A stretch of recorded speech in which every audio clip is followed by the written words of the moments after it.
The US government under George H.W. Bush made an offer to Russian President Mikhail Gorbachev.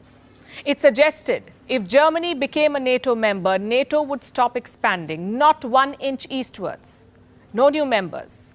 Today, the US says it made no such promise, that no such deal was ever struck, but hundreds of memos, meeting minutes, and transcripts from US archives indicate otherwise. Nevertheless, Moscow bought the offer. It demolished the Warsaw Pact in the hope that the West would follow suit, that NATO too would be dissolved. But that never happened. NATO refused to cease operations. And to add insult to injury, they kept the door for membership open. Russia saw it as a stab in the back, and NATO kept pushing the dagger deeper. Look at this map.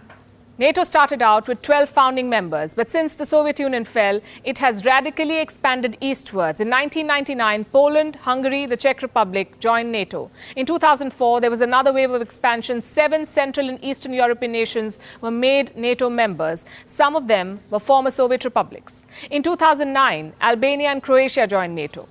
And the most recent entries were Montenegro and North Macedonia, both situated in Russia's backyard. It does not end there. As of 2021, NATO officially recognized 3 more aspiring members: Bosnia and Herzegovina, Georgia, and Ukraine. Last we checked, NATO was also in talks with Sweden, Finland, and Serbia for membership. So to put it simply, much of Eastern Europe, which once used to be part of the Soviet Union, has now joined NATO. And this happened despite Russia's protests and warnings.